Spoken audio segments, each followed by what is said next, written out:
Assalamualaikum warahmatullahi wabarakatuh. Di sini saya akan mempresentasikan proposal program kreativitas mahasiswa Karsa Cipta dengan judul Rumah Pintar untuk Semua, diusulkan oleh Verin Resviadena D4190070, Bayu Aji Saputro D4190075, dan Nur Hadi Dharma Putra Permata Adi D4201056.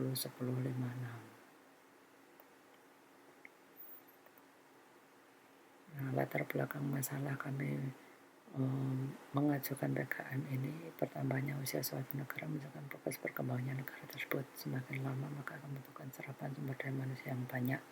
Dengan banyak orang yang bekerja maka akan banyak juga hunian yang ditinggalkan. Yang ditinggalkan sementara oleh pemiliknya ini akan memiliki potensi menjadi korban kejahatan. Nah, intinya dari sini. Kemudian meskipun sudah banyak perkembangan untuk teknologi saat ini, salah satunya adalah di sini adalah perangkat dengan kunci kombinasi ataupun perangkat pengunci dengan tanpa bentuk fisik kunci atau keyless, jadi tidak fisiknya tidak terlihat seperti itu. Kemudian selanjutnya pada era yang serba online ini telah berkembang perangkat yang dapat diakses atau dikendalikan dari jarak jauh atau yang bisa disebut dengan secara remote. Salah satunya dengan memanfaatkan jaringan internet atau dikenal dengan Internet of Things. IoT merupakan aplikasi untuk komunikasi atau akses suatu benda yang tidak saling berhubungan secara fisik dan mereka berkomunikasi melalui jaringan internet. Terdapat beberapa perangkat yang sudah beredar mendukung IoT untuk keperluan proyek ini. Di sini kami menggunakan perangkat Node MCU karena harganya relatif lebih murah, sehingga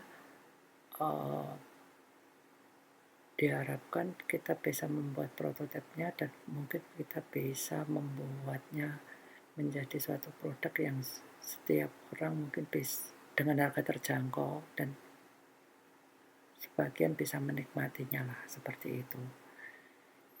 Dan rumusan masalahnya, penelitian pembuatan alat sistem keamanan terpadu menggunakan perangkat keras berbasis Node MCU yang terhubung dengan sensor-sensor yang ditempatkan di pintu atau jendela dan diberikan ke bagian masukan dari Node MCU.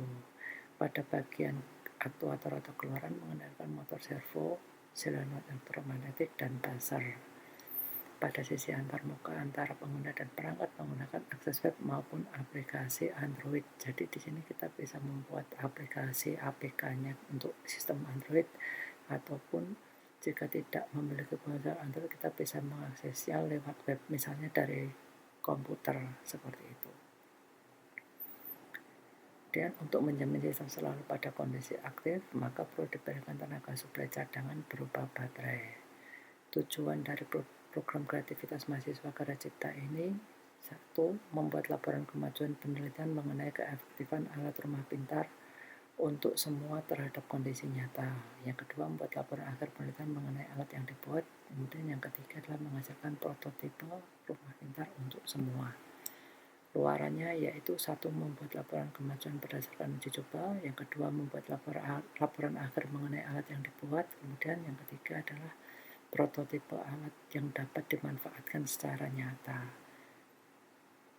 Manfaatnya dengan pembuatan ini diharapkan dapat digunakan secara nyata pada hunian sehingga penghuni rumah merasa lebih mudah dalam memantau kondisi huniannya. Nah, untuk tinjauan pustaka di sini, jadi rumah adalah suatu hunian yang seharusnya membuat diri kita aman dan nyaman. Nah, untuk memenuhi kriteria tersebut, rumah tidak harus terbuat dari suatu bangunan yang megah, akan tetapi kita dapat merancang suatu sistem rumah pintar di mana diharapkan dapat meningkatkan kenyamanan dan keamanan penghuninya. Seperti itu. Nah, yang pertama adalah untuk tinjauan pustaka Node MCU. Nah, Node MCU fisiknya kurang lebih seperti ini. Nah, jadi dia kurang lebih memiliki 10-11 GPIO, General Purpose Input Output, jadi pinnya cukup sedikit. Tapi tapi dia kelebihannya adalah dia memiliki jaringan WiFi. Kemudian untuk masalah pemrogramannya, kita bisa menggunakan dari Node RED-nya sendiri ataupun menggunakan IDE Arduino. Yang tujuan pustaka kedua adalah buzzer. Buzzer adalah komponen yang berfungsi untuk mengeluarkan suara. Nah, prinsip kerjanya hampir sama dengan loudspeaker. Jadi, ketika buzzer ini diberi tegangan, maka dia akan menghasilkan suara, merubahnya menjadi gelombang suara, seperti itu. Kemudian yang ketiga, yang penting dari tujuan pustaka adalah solenoid. Solenoid di sini adalah fungsi utamanya untuk pengunci baik jendela ataupun pintu. Jadi, dan yang keempat dari tinjauan pustaka adalah motor servo. Motor servo ini intinya dia merubah tegangan listrik menjadi tegangan gerak putar. Jadi di sini motor servo ini difungsikan untuk beberapa pengunci yang tipenya tidak bisa menggunakan solenoid. Contohnya pengunci zaman dulu yang harus digeser seperti itu. Meskipun pakai solenoid bisa, tapi ada beberapa yang tidak bisa diaplikasikan menggunakan solenoid, maka kita bisa mengakalinya menggunakan motor servo seperti itu. Kemudian untuk bab 3 metode pelaksanaan diagram kerja sistem kurang lebih seperti ini. Jadi sensor dapat dirangkai secara seri terhubung satu sama lain sebelum masuk ke node MCU. Hal ini dimaksudkan untuk kustomisasi ketika penghuni menginginkan sensor di setiap pintu dan jendela pada hunian. Sedangkan pin I/O pada node MCU terbatas. Kemudian node MCU akan membaca kondisi sensor dan secara berkala memperbaharui kondisi sensor kepada pengguna melalui jaringan internet.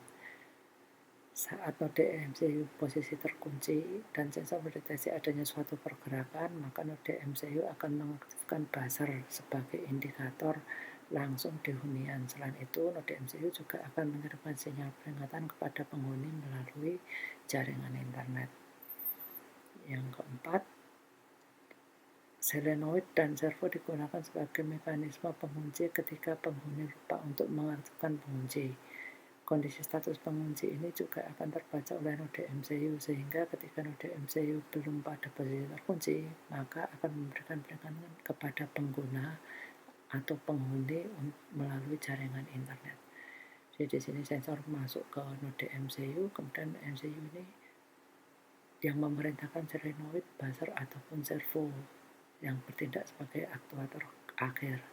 Dan untuk komunikasi dua arah adalah dengan internet maupun smartphone ataupun browser ketika kita mengaksesnya melalui web seperti itu. Jadi selain node MCU mengirim, dari internet ataupun dari pengguna sendiri juga bisa memerintahkan si node MCU, meskipun di node MCU-nya di sini bisa disematkan beberapa program. Dan untuk biaya dan jadwal kegiatan kurang lebih seperti ini. Ya, biar lengkap yang diperlukan 2.285.000, bahan habis pakai sekitar 95.000, perjalanan dan operasional sekitar 100.000, dan lain-lainnya adalah 840.000. Total biaya kurang lebih 3.320.000. Untuk jadwal kegiatan, bulan pertama kita akan melakukan observasi dan studi literatur disambung dengan analisis kebutuhan dan perancangan. Kemudian memasuki bulan kedua akan dilanjutkan proses pembuatan dan implementasi. Kemudian langsung kita paralelkan dengan pembuatan prototipe.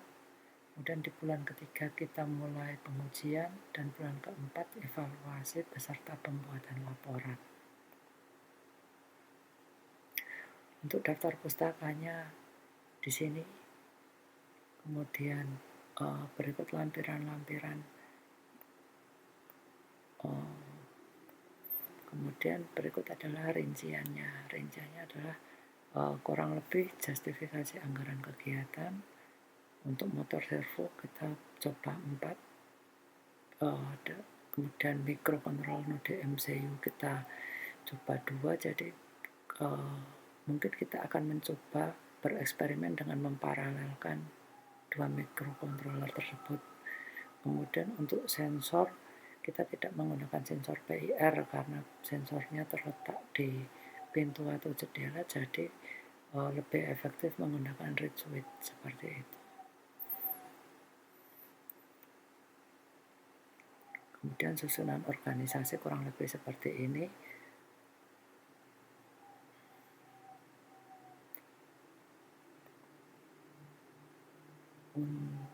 Ya, sekian dari kami. Wassalamualaikum warahmatullahi wabarakatuh.